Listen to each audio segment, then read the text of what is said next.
sekitar tahun 1922 ada isu di Tanah Suci bahwa kuburan Rasulullah itu mau digusur, mau diratakan oleh pemerintah Ibnu Saud. Itu isu yang terjadi.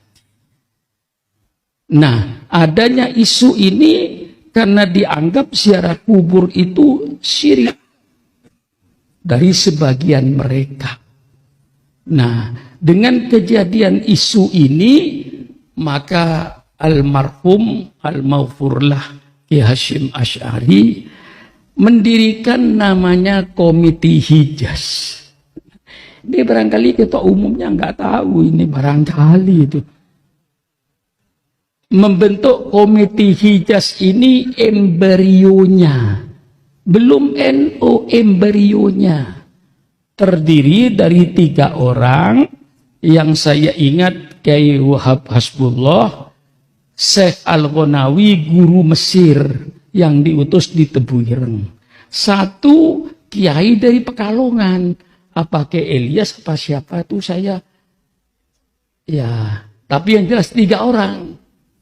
Ini oleh Hadratus saya diutus ke Saudi untuk langsung ketemu dengan Ibnu Saudnya langsung.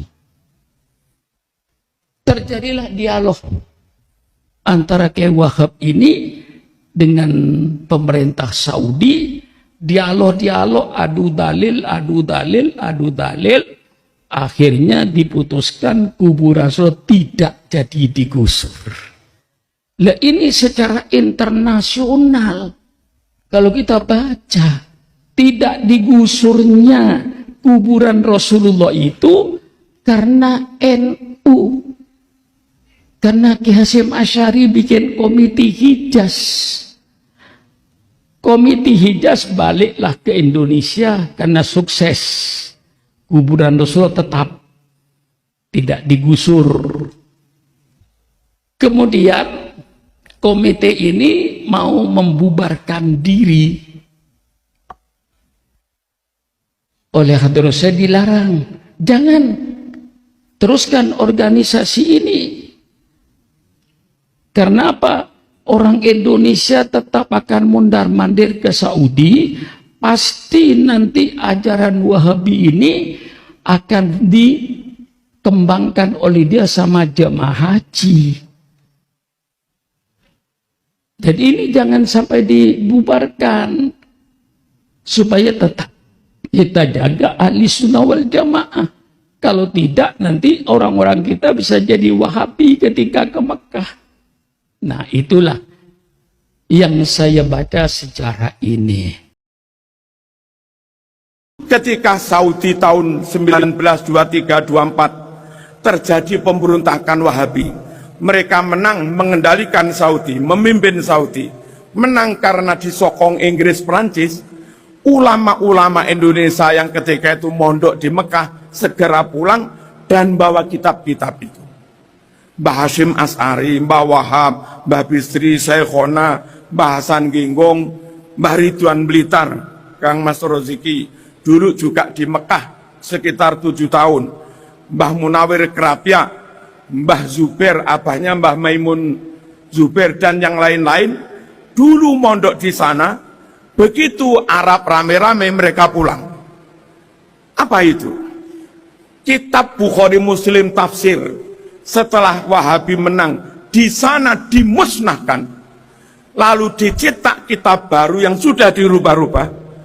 Di Indonesia ini kitab-kitab itu diselamatkan. Santri-santri dalam jumlah ratusan bawa ribuan kitab berdus-dus itu dibawa pulang ke Indonesia, dan sampai sekarang Sahih Bukhari itu masih ada. Sampai sekarang Ibnu Katsir versi lawas itu masih ada.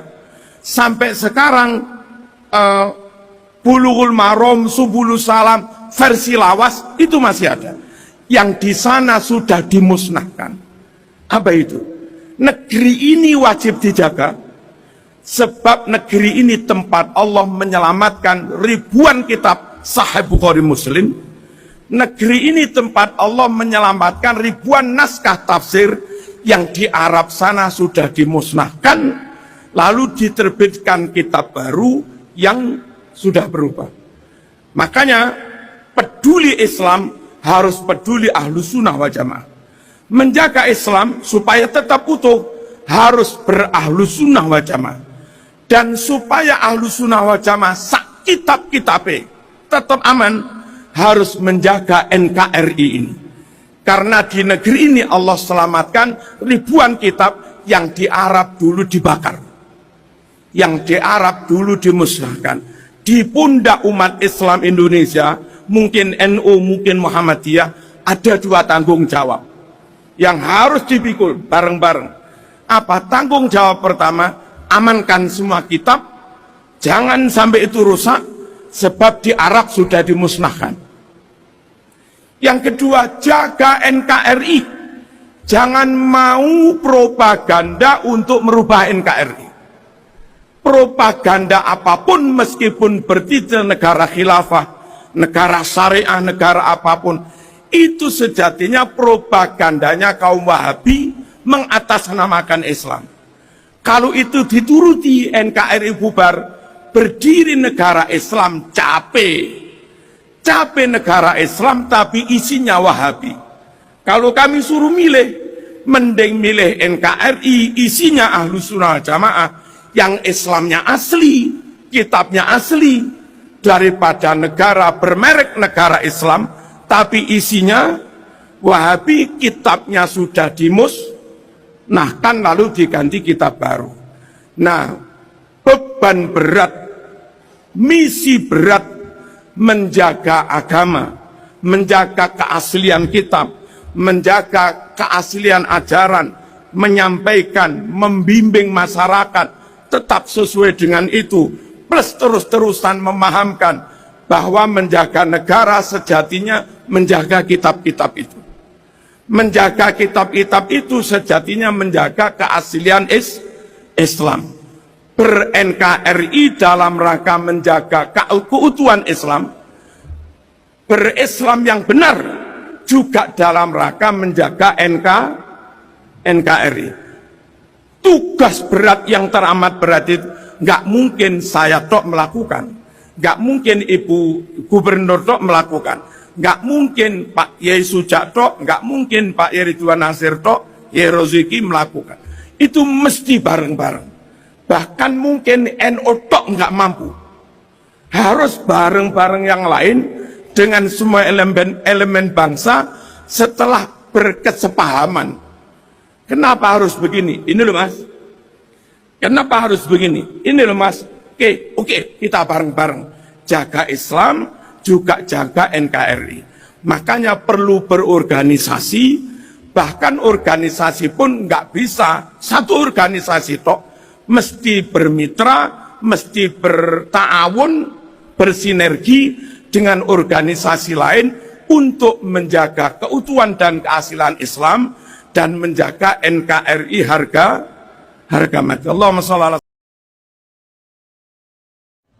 Wahabi, Allah di mana? Di atas arasy. Dari mana kau tahu? Al-Quran bang yang bilang. Mana ayatnya? Surat Toha bang ayat 5. Coba kau bacakan. Dia bilang Ar-Rahman alal arsy istawa. Allah yang maha pengasih alal arsy, di atas arasy, istawa, duduk. Allah duduk di arasy. Ini ayat bang. Yang bilang labu siapa? Abang percaya nggak sama ayat? Ya aku percaya. Cuma nama otakmu yang enggak. Loh, siapa lagi yang harus kita percaya bang kalau bukan Al-Quran? Ya iya, Quran ini wajib kita percaya. Jadi Allah di mana? Ya di arasy. Nah, kalau saya nggak percaya Allah di arasy bagaimana? Kafir lah bang. Kenapa kau bilang aku kafir? Karena abang nggak percaya Quran. Qurannya aku percaya. Di arasnya itu yang kau bilang duduk itu aku nggak percaya. Loh, kita wajib percaya Quran, Bang. Ya iya. Nah, kita nggak boleh main-main, kita percaya Quran. Ya udah, berarti kita memfatwakan sesuatu harus Quran. Ya iya. Bagaimana kalau Allah ku jawab di Palestina? Loh, mana bisa gitu? Quran juga yang bilang. Loh, mana ada dalam Quran di Palestina? Ya kau buka surat Safat ayat 99. Ibrahim berkata, inni zahibun ila rabbi sayahdin. Coba buka itu bagaimana asbab dan sebagainya. Aku berangkat menjumpai Tuhanku. Kemana Ibrahim pergi? Pelajari itu bagaimana ayat itu. Ibrahim pergi ke Palestina. Berdasarkan ayat ini Tuhan di Palestina. Waduh, jangan waduh. Ini kan Quran.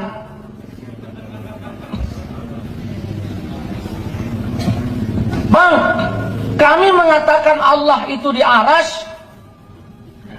Ada buktinya. Buktinya mana? Ada perempuan budak.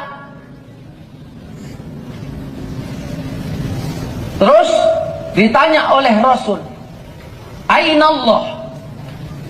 Di manakah Allah? Apa kata budak tersebut? Dia bilang, nah, fis sama. Allah itu di langit. Terus apa kata Nabi? Aku siapa? Kata perempuan itu, engkau Rasulullah. Kata Nabi, merdekakan dia karena dia sudah mukmin. Berarti kata Wahabi, jawaban Allah di langit itu sudah sah menentukan dia beriman atau tidak. Oh gitu ya? Iya, sekarang kau kutanya. Allah itu di langit apa di arsy? Karena dalam ayat tadi di arsy, dalam hadis ini di langit. Kata Wahabi, sama aja. Mana sama, langit ada 7, arsy ada 1. Langit di bawah arsy, arsy di atas langit. Allah pokok, pakai pokok lagi. Ini yang kacau. Kalau begitu kau bilang Allah di langit pakai hadis. Nah, aku pun punya dalil juga. Kata Nabi, kalau kau sholat jangan meludah ke depan. Kenapa? Karena antara engkau dengan kiblat ada Allah. Jelas, berarti Allah di bumi. Waduh, nggak boleh waduh. Ini juga hadis. Kata Wahabi, kami punya bukti. Buktinya Allah di langit mana? Nabi Muhammad Isra Mi'raj kan naik ke langit. Ini menunjukkan Allah itu di langit. Oh, kalau begitu aku pun punya bukti. Bukti abang apa? Nabi Musa ketika munajat kemana? Ke Bukit Tursina. Berarti berdasarkan ayat ini Allah di Bukit Tursina. Waduh, nggak boleh waduh. Begini bang, yang bilang Allah di langit dan di arsy itu kan ulama Mekah. Maksud lo? Ya, ulama Mekah ini kan paling paten. Dari mana kau tahu? Begini bang pemikirannya. Kalaulah Wahabi salah, abang mikir nggak? Iya mikir, masih waras abang ini. Kalaulah Wahabi salah, kenapa menguasai Masjidil Haram? Oh gitu ya. Kalau gitu kau pikir juga, kalaulah Yahudi salah, kenapa dia menguasai Masjidil Aqsa? Tidak ada satu ayat dan satu hadis pun yang membenarkan bahwa sesungguhnya kita mencomot ayat tersebut untuk jawaban pertanyaan ketika ditanya Allah di mana, lalu kita ambil surat Thaha ayat 5, jawabannya bahwa Allah di arsy. Nah, ada ayat itu ada, Tapi izin dari siapa kita ambil itu sebagai dalilnya? Tidak ada. Yang ada Al-Baqarah ayat 186. Allah mengatakan, "Iza sa'alaka ibadi anni fa inni qarib." Kalau hambaku bertanya tentang aku, katakan di langit apa di mana? Katakan aku dekat. Nggak usah kau bilang di langit, nggak usah kau bilang di Bukit Tursina. Katakan aku dekat. Di sini, maka dari sini nyata kekeliruan Wahabi dari penempatan Tuhan. Makanya Ali bin Abi Thalib berkatakan, Allah wala makan. Adanya Allah, tidak ada tempat. Jadi bagaimana sekarang udah ada tempat? Keberadaan Allah sama seperti dahulu yang belum ada tempat. Fitnatul Wahabiyah, ini kitab yang ditakuti oleh mereka, yang dikarang oleh Al-Alim Al-Alamah Syekh Ahmad bin Zaini bin Ahmad Dahlan Al-Makki, Mufti Mekah, pengarang kitab ini. Inilah yang menjadi guru ulamanya yang di Indonesia. Murid-murid beliau diantaranya pertama adalah Syekh Khalil Al-Bangkalani dari Madura, murid beliau. Yang kedua adalah Syekh Ahmad Khatib Al-Minangkabawi dari Minangkabau, Sumatera Barat, murid dari Syekh Ahmad bin Zaini bin Ahmad Dahlan. Yang ketiga adalah Syekh Nawawi Al-Bantani dari Banten. Dan banyak murid-murid yang lain, murid-murid beliau yang jadi ulama di Indonesia. Nah, beliau dalam kitab ini disebutkan, Bapak Ibu sekalian, beliau hidup di abad ke-13 Hijriah, menyaksikan langsung beliau mufti Mekah bermadhab Syafi'i. Beliau menjelaskan dalam kitab ini dari sisi tarikh dan sejarahnya beserta ajaran dari Wahabinya. Dari sisi kesejarahannya, Bapak Ibu sekalian, bahwa Muhammad bin Abdul Wahab ini sudah diprediksi oleh ayahnya sebagai mufti, oleh saudaranya dan kibarul ulama pembesar, bahwa orang ini akan menyebarkan kesesatan yang besar. Sehingga terbukti Muhammad bin Abdul Wahab ini mengkafirkan orang-orang muslim. Wa tusila bizalika ila takfiril mu'minin. Jadi mengkafirkan orang-orang yang beriman. Maka selain daripada yang mengikuti mazhabnya adalah musyrikin. Itu pandangannya. Sehingga Bapak Ibu sekalian, pertama, faza'ama ana ziyarata qabrin Nabi SAW, sesungguhnya dia menyangka berziarah ke kuburan Nabi, wa tawassuli bihi, bertawassul dengannya, wabil anbiya, dan kepada para nabi, wal aulia, dan kepada wali, wasolihin, dan orang-orang soleh, wa ziyarati quburihim, dan menziarahi kubur mereka, syirkun syirik. Jadi kita ziarah ke Wali Songo syirik, bertawasul syirik, ya, yang suka tawasulan. Wa anna nida'an Nabi sallallahu alaihi wasallam inda tawasul, menyebut Nabi, ya, nida kepada Nabi, memanggil Nabi dalam tawasul, syirkun syirik. Dulu Muhammad bin Abdul Wahab ini bekerja sama dengan seorang amir di mana? Di daerah Diryah. Ya, Diryah itu di sekarang Saudi Arabia, di Najd. Ya, bekerja sama dengan seorang amir Ad-Diryah, namanya adalah Muhammad bin Saud, sehingga negaranya sekarang disebut Saudi Arabia. Nah, inilah kolaborasi antara Muhammad bin Abdul Wahab dengan Muhammad bin Saud. Yang satu ambisi kekuasaan, yang satu ambisi dengan pemahamannya, ingin menyebarkan pemahamannya. Sehingga di dalam sejarah, ke dalam kitab Fitnatul Wahabiyah ini, jumlahnya tidak terhitung yang dibunuh oleh pemahaman ini, dengan jumlah yang sangat banyak, karena memadukan kolaborasi antara penguasa dengan orang yang menyebarkan madhab Wahabi ini. Jumlahnya tidak bisa dihitung. Di Taif, di Jeddah, di Mekah, banyak manusia yang meninggal. Bahkan terakhir Bapak Ibu sekalian, ketika merebut Hijaz Mekah dan Madinah, mereka menggunakan senjata Inggris untuk membunuh kaum muslimin.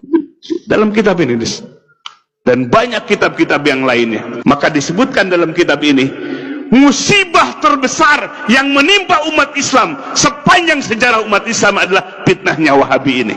Maka sekarang Bapak Ibu sekalian, mereka ganti kulit, nggak mau disebut Wahabi, maunya disebut Salafi. Padahal paham yang mereka pelajari dan kitab-kitab inilah yang mereka pelajari semua. Jadi Bapak Ibu sekalian, ini sungguh memprihatinkan. Kenapa? Karena mereka menggunakan pemahaman seperti ini, pemahaman yang merusak, yang membelah-belah kekuatan umat Islam, yang memecah belah kaum muslimin.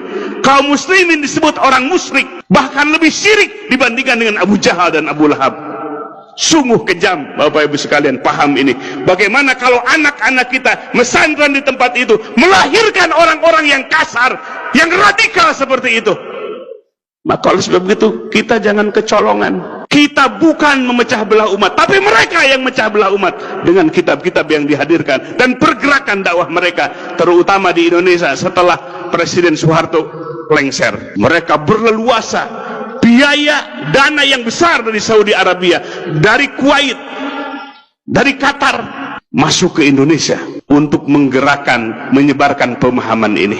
Maka oleh sebab itu Bapak Ibu sekalian, kita sebagai warga ahli sunnah wal jamaah, warga Nahdiyin, punya kepedulian besar untuk melindungi umat dari pemahaman yang radikal seperti ini. Takfirul mukminin, mengkafirkan orang-orang yang beriman. Maka oleh sebab itu Bapak Ibu sekalian, di tempat yang mulia ini, di Yaumil Ijtima ini, bukan tidak beralasan kita mencegah mereka, sangat beralasan, karena kita lihat langsung kitab-kitabnya, bukan katanya kolak wakila, tapi langsung dari sumber-sumber ajaran mereka. Dan terbukti dari poin-poin yang tadi disebutkan, ini semua adalah pemahaman yang sudut, yang keluar dari sawadul a'lam, yang keluar dari manhaj Ahlussunnah wal Jamaah. Kita dicabik-cabik persaudaraan kita. Maka oleh sebab itu, kita bukan karena kebencian. Ingat Bapak Ibu sekalian, bukan kebencian kepada mereka, tapi pemahaman mereka lah yang syad, yang keluar dari sawadul a'dham, dari mayoritas umat ini. Dan mereka yang memusyrikan kita lah, bahkan lebih musyrik daripada Abu Jahal dan Abu Lahab. Maka oleh sebab itu, mari kita lindungi masyarakat kita, wilayah kita, dari ajaran-ajaran seperti itu. Ya, kita tidak akan bisa melihat sepintas, tapi yang harus kita lihat adalah kitabnya, rujukannya, marojeknya, sehingga kita akan melihat gambarannya seperti apa. Maka hampir di mana-mana Bapak Ibu sekalian, kegaduhan di masjid-masjid karena ajaran seperti ini yang diajarkan. Begitu Bapak Ibu sekalian situasi kondisi kita. Mari kita jaga masyarakat kita, warga kita dari pemahaman-pemahaman radikal, pemahaman-pemahaman yang menuding orang lain kafir, yang menuding sesama saudaranya sebagai orang musyrik. Hadirin wal hadirat rahimakumullah, itulah yang bisa disampaikan pada kegiatan Yaumul Ijtima ini. Bukan kebencian, kita tidak menuding mereka kafir. Tidak boleh menuding ahli kiblat dengan musyrik atau kafir. Pantangan dalam Ahlussunnah wal Jamaah. Bahkan yusolli khalfal fajir. Ahlussunnah wal Jamaah itu sholat walaupun di belakang imam orang yang fajir, menunjukkan al-jamaah, kebersamaan yang harus kita kedepankan, bukan memecah belah. Itulah sifat dari Ahlussunnah wal Jamaah. Tapi sifat-sifat yang ada dalam pemahaman kitab Wahabi ini adalah sifat-sifat memponis. Ayat yang diturunkan kepada orang kafir dan musyrikin malah dipakai kepada sesama, kepada orang yang beriman. Ini adalah karena tidak menggunakan kaidah tafsir, merujuk Quran dan Sunnah tanpa menggunakan kaidah-kaidah yang benar yang ditetapkan oleh para ulama. Mudah-mudahan Bapak Ibu sekalian, Allah jaga lingkungan kita, Allah jaga masyarakat kita dari pemahaman yang menghancurkan ukhuwah persaudaraan. Pidato, tidak usah taklid pada Syafi'i, langsung saja Quran dan hadis. Sini saya tanya, ente bisa sholat dengan baik, dengan rapih sholatnya, belajar dari mana? Wah, saya belajar sendiri langsung dari Quran dan hadis. Wallahi, demi Allah, bohong. Bohong orang itu, kadzab. Paham betul? Nek ono wong aku iso salat saiki, aku salat karena belajar langsung Quran hadis. Demi Allah, bohong. Pun samu jawabannya ten, sejak kecil saya belajar dari ibu, dari ayah, dari paman, dari imam musola sebelah rumah. Namanya taklid ngono kuwi. Ibu, bapak, guru, dari gurunya, dari gurunya, dari gurunya, dari kainya, dari syekhnya, mentok ning gone Imam Syafi'i. Imam Syafi'i muridnya Imam Malik. Imam Malik muridnya Imam Robi'ah. Laki-laki Robi'ah tuh. Imam Robi'ah muridnya Imam Khorijah. Imam Khorijah putra sahabat Zaid bin Thabit. Sahabat Zaid ketua tim pemimpin yang nulis Quran. Nulis Quran itu orang 10 nulis Quran itu. Muawiyah, Ali bin Abi Thalib, Ubay bin Ka'ab, Abdullah bin Mas'ud, Abdullah bin Umar. Ketuanya Zaid bin Thabit. Zaid bin Thabit duwe anak Khorijah. Khorijah duwe murid Robi'ah. Robi'ah duwe murid Imam Malik. Imam Malik duwe murid Imam Syafi'i. Paham betul? Ikut saya silahkan, enggak apa-apa. Nulis kakek anggota proposal terus dia baris. Enggak, saya enggak ikut. Ya silahkan, ikut kula monggo, berarti ikut Imam Syafi'i. Mau ikutnya Imam Samudra, ya monggo. Kula mboten ngeso mboten. Jadi Imam Syafi'i meletakkan dasar-dasar wasatiyah fi syariah. Apa? Wasatiyah fish, cara berpikir moderat dalam syariah. Tidak usah taklid pada Syafi'i, langsung saja Quran dan hadis. Sini. Hadis yang paling nomor setunggal, ahli hadis nomor setunggal itu siapa? Imam Bukhari. Udah top itu Imam Bukhari.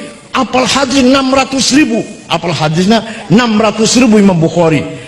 Saya juga tahu, masa ketua PBNU nggak keruh? Saya juga tahu ulama ahli hadis itu ada 10. Ada 10. Nomor 1 Imam Bukhari, Muslim, Abu Dawud, Tirmidzi, Nasai, Ibnu Majah, Darimi, Daraqutni, Ibnu Khuzaimah, Ahmad bin Hambal. Saya juga tahu itu. Nomor 1 Imam Bukhari. Tapi Imam Bukhari namanya Muhammad bin Ismail, yang nomor 1 ahli hadis itu muridnya Imam Syafi'i. Goblok. Imam Syafi'i wafat tahun 204, Imam Bukhari wafat 256. Imam Bukhari muridnya Imam Syafi'i. Ya sudah kalau gitu hanya Abu Dawud. Abu Dawud itu muridnya Imam Ali bin Hasan. Ali bin Hasan muridnya Syafi'i. Ya udah hadisnya Tirmidzi. Tirmidzi itu muridnya Imam Ishaq bin Rahaweh. Ishaq bin Rahaweh muridnya Syafi'i. Goblok. Tak talayani podo gobloge insyaallah. Ini udah dilayani jenengan MWC nggak bisa jawab. Ayo mana MWC-nya? Bisa jawab nggak ini? Ojo aku yang jawab, ojo aku kegedean lah ya Allah. Ibnu aja, Ibnu IPPN jawab ya. Bon, itu ijma. Jadi kita tidak bisa praktek sholat, praktek haji, praktek nikah, praktek zakat, praktek kalau tidak taklid kepada salah satu imam, ya kita Indonesia Imam Syafi'i. Sekarang kias, akal dewe-dewe tanpa pertemuan kumpul. Kias analogi ada 9: Aulawi, Burhani, Mantiki, Jadali, Istiqra'i, Tamthili, Khitabi, Syi'ari, Iqna'i. Saya contohkan 2 saja, yang 7 kalau kesini lagi nanti. Akman peletakan batu pertama ya, nanti yang 7 nanti. Kias pertama burhani, kias fakta. Kias apa? Ganja, sabu-sabu, ekstasi halal nopo haram? Wonten Qur'ane? Kok wani-wani haram? Sembrono ngukumi barang haram nggak berdasarkan wonten Qur'ane? Hadis wonten hadis? Inna sabu haram wonten? Qala Rasulullah al ganja haram Rahul Bukhari wonten? Lakukan hukumi haram niku namine nganggo kias, kias burhani. Kias apa? Kias fakta. Kalau mau bahasa Arab begini, kalau mau bahasa Arab hada iki barang, hada muskir, ini barang memabokkan. Wa kullu muskirin khamrun, setiap yang memabokkan masih golongan khamr. Wa kullu khamrin haram, khamr itu rupa apa saja, cair atau padat, putih, hitam, merah, haram. Fahadha haram, iki barang podo karo khamr. Khamr nang Quran ono, haram. Nah iki surah nang Quran ora ono, tapi khamr wonten mboten Quran. Ya ayyuhalladzina amanu innamal khamru wal maisiru wal ansab wal azlam rijsum min amali syaitan. Khamr haram, judi haram. Nah iki barang podo karo khamr, berarti barang ini namanya apa namanya? Kias apa? Burhani. Was nek mulih lali awas. Nomor 2, kias aulawi. Nah, nempeleng ayah ibu boleh tidak? Ibu tempelengin boleh tidak? Nggak dilarang Quran. Quran nggak ngelarang nggak? Quran tidak melarang kita mukuli, nempelengi ayah ibu, nggak melarang Quran. Yang dilarang Quran apa? Wala taqul lahuma uffi wala tanharhuma. Kamu jangan bentak-bentak, kamu jangan ngomong kasar karo ayah ibu. Kalau gitu kita masuk rumahnya ayah ibu, nggak usah bentak, nggak usah ngomong, taboki saja udah. Boleh? Nah, kalau ngomong kasar saja dosa, kalau bentak-bentak saja haram, lebih-lebih apalagi kias apa namanya? Aulawi, kias luwi-luwi. Kias apa? Nah, satu lagi contohnya nih, Pak Bupati, contohnya satu lagi. Wala taqrabuz zina innahu kana fahishatan wa sa'a sabila. Jangan mendekati zina. Yang dilarang mendekati zina. Jangan, haram. Apa? Yang diharamkan apa? Zinanya. Jawab ya, kok nggak jawab? Mendekati zina haram. Zinanya lebih-lebih apalagi. Paham betul? Mendekati saja haram, zinanya namanya kias. Coba kalau nggak pakai kias, kalau nggak pakai kias, apaanan yang Quran? Opanane wis ora kalau kias. Yang dilarang mendekati, zinanya enggak ini. Yang dilarang bentak-bentak kalau ngomong kasar nang ayah ibu, nempelengi enggak itu. Di Quran enggak ono sih. Jangan nempeleng ayah ibu, betul nonton. Paham betul? Maka Imam Syafi'i menggunakan metode wasatiyah fi syariah. Paham? Mantep boten dadi wong NU. Tenan. Hati-hati nih. Ini ada gerakan sekarang anti maulid, gerakan anti tahlil.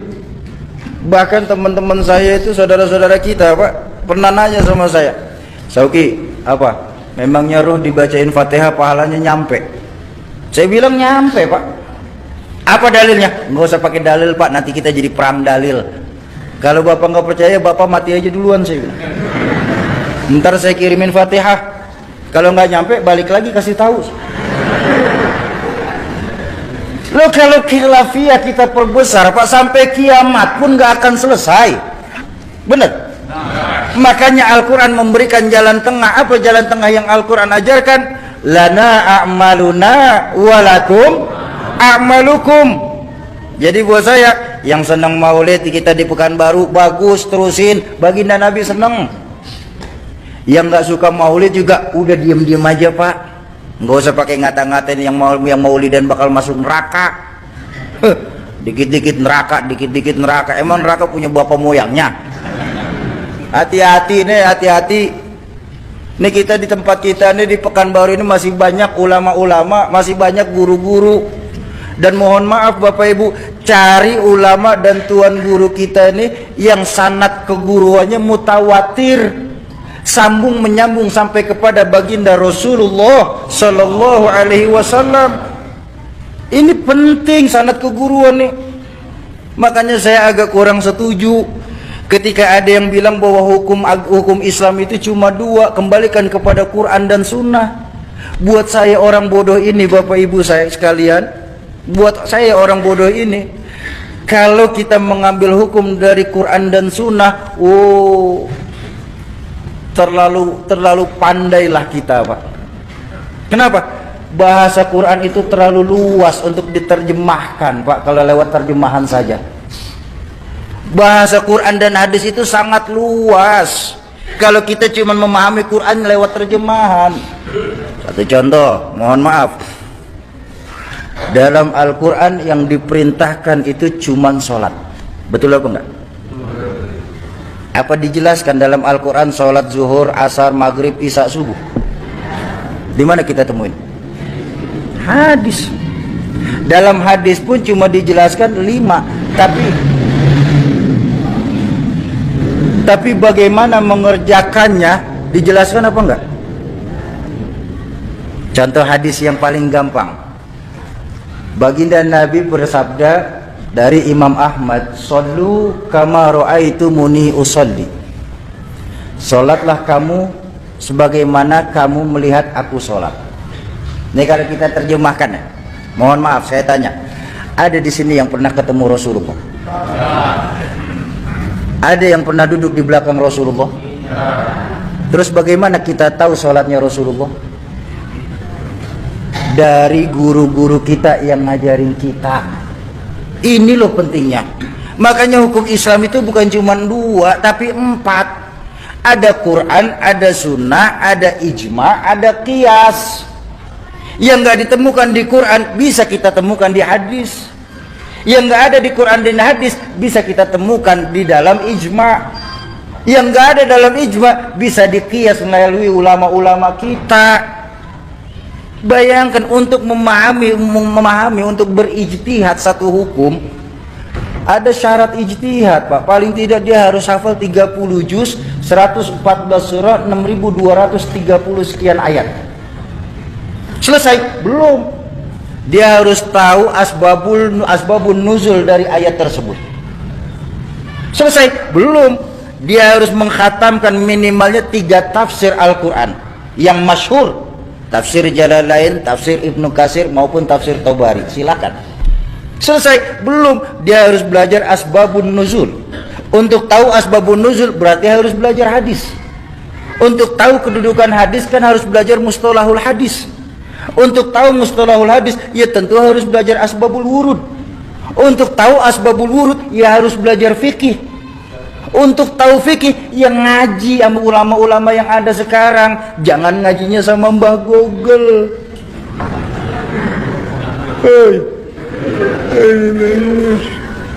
Hati-hati. Enggak semua bid'ah itu jelek. Enggak semua yang tidak dilakukan Rasulullah itu jelek. La kullu bid'atin dhalalah. Enggak semua bid'ah itu jelek, ada bid'ah hasanah. Contoh. Quran yang lagi kita baca sekarang ini Pak, itu bid'ah Pak. Benar gak? Di zaman Rasulullah tidak pernah membuat mushaf. Semua langsung penghafalan kepada sahabat. Cuma ketika Rasulullah wafat di Khalifah Umar bin Khattab, banyak sahabat-sahabat hufaz pada meninggal dunia karena perang. Sebagai khalifah, Sayyidina Umar ini berpikir, ini kalau kayak begini Quran akan hilang karena banyak sahabat hufaz yang wafat. Lalu dibikinlah satu ide untuk memushafkan Al-Quran. Bahkan Sayyidina Umar sendiri berkata, hadza bid'atul hasanah. Ini sebaik-baiknya bid'ah. Bid'ah tapi masih baik. Jadi tidak semua bid'ah itu jelek, Pak.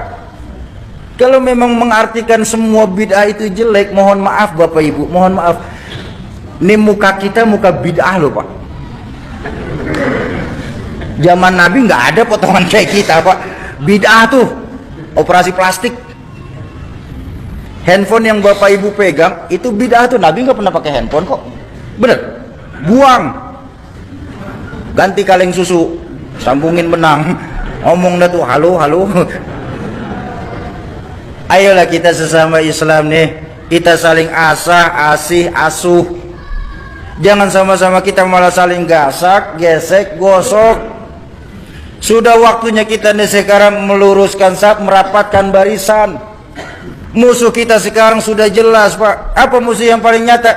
Sekularisme dan liberalisme. Jadi selama mereka bersyahadat Tuhannya Allah, Nabinya Muhammad, mereka lah saudara kita. Setuju? Jangan suka kita mengkafir-kafirkan. Ingat dakwah baginda Nabi itu mengislamkan orang kafir. Kok malah sekarang ini mengkafirkan sesama Islam? Ayo dalam berdakwah, yasiru wala tu'assiru. Kalau ada yang mudah jangan disulitin. Basyiru wala tunaffiru. Gembirain, jangan malah ditakut-takutin. Itu dakwah baginda Nabi. Kenapa beliau itu sukses? Karena beliau itu juga sebagai contoh dan panutan. Beliau sebagai contoh dan panutan buat kita. Jadi nggak bisa kita samakan dengan diri kita dengan baginda Nabi. Dan wajar ketika baginda Nabi itu diperingatin maulidnya, Pak. Jadi nggak ada istilah itu apa namanya, melakukan maulid itu bid'ah. Apa bid'ahnya?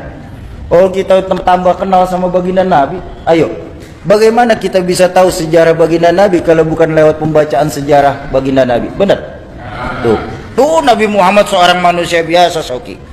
Ulama nggak ada yang maksum, Sauki. Yang maksum cuma Rasulullah. Iya, saya setuju. Tapi kan ada sebuah makalah yang mengajarkan kita, laula murabbi ma araftu rabbi. Kalau saja tidak karena guru-guru kita ini, maka niscaya di tampan tidak akan kenal siapa Tuhan kita. Pertanyaan saya simpel, Bang. Di mana keimanan kita sebagai muslim? Yang ketika nanti di yaumil mahsyar semua kita ini akan dimintakan pertanggungjawabannya. Sudah termaktub dalam surah Yasin, al-yawma nakhtimu ala afwahihim wa tukallimuna aydihim wa tashhadu arjuluhum bima kanu.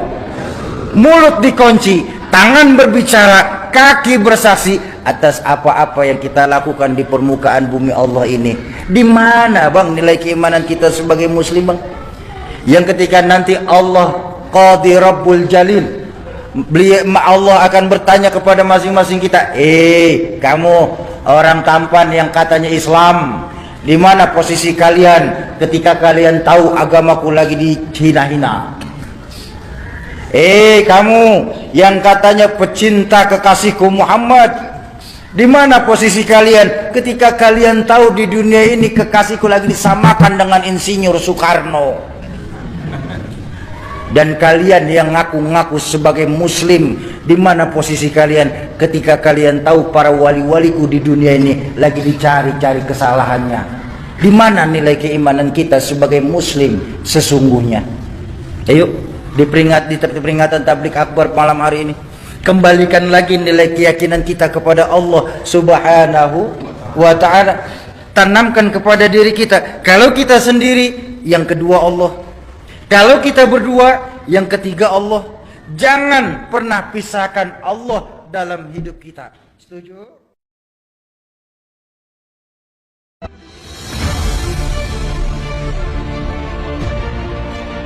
Arab Saudi, MBS singkirkan Wahabi dan mendorong peradaban Arab. Tersebar di media, putra mahkota Kerajaan Arab Saudi, Pangeran Muhammad bin Salman atau MBS, yang secara tegas menyatakan bahwa ajaran Wahabi tidak perlu diikuti lagi. Dia menyatakan dalam sebuah acara wawancara televisi yang dipandu oleh Abdullah Al-Mudaifer yang menyentak Arab Saudi, sekaligus menyejukkan bagi warga Saudi yang menginginkan perubahan kehidupan sosial dan kenegaraan terkait dengan hak asasi manusia dan hak perempuan. Bin Salman memberikan jawaban jelas ketika ditanyakan tentang ajaran Wahabi. بأن النفط سوف يتكفل بكل احتياجاتنا في المملكة العربية السعودية. Ketika kita berkomitmen untuk mengikuti ajaran ideologi tertentu atau cendekiawan tertentu, ini berarti kita mendewakan manusia. Bin Salman menambahkan, tidak ada aliran pemikiran yang tetap dan tidak ada orang yang sempurna. Kita harus terlibat dalam interpretasi teks-teks Al-Quran yang berkelanjutan dan hal yang sama berlaku tradisi-tradisi yang diajarkan Nabi. Lebih lanjut, MBS memberikan pencerahan yang sangat jelas tentang Al-Quran dan tradisi yang diajarkan Nabi sebagai pedoman yang mengedepankan kemanusiaan. MBS menyatakan bahwa dunia mengikuti hukum yang jelas yang mengatur kehidupan manusia. Peran kami para penguasa Saudi, kata MBS, adalah untuk memastikan semua hukum yang disahkan di Arab Saudi tidak bertentangan dengan kepentingan kita Arab Saudi, untuk menjaga keamanan dan kepentingan warga negara dan untuk membantu dalam pembangunan dan kemakmuran negara.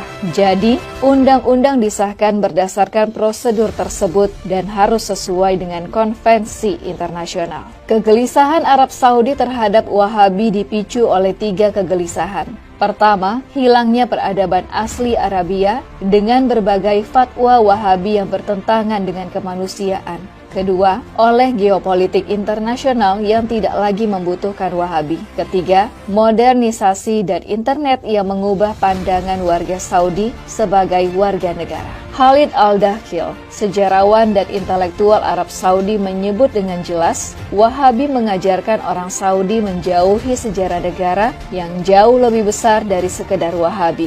Khalid Al-Dakhil dalam podcast bersama Abdurrahman Abu Mali menyatakan, kita belum belajar sejarah negara kita Arab Saudi. Kita hanya diajarkan kata-kata penulis sejarah ajaran Wahabisme, Ibnu Ghanam dan Ibnu Bashar. Dan sampai sekarang kita masih menjalaninya. 6 يناير أشبعوه الأمريكان كثير من الكلام، كلامهم صراحة ما قيل في الإعلام الأمريكي. صلاة الله وسلام على من أوحي القرآن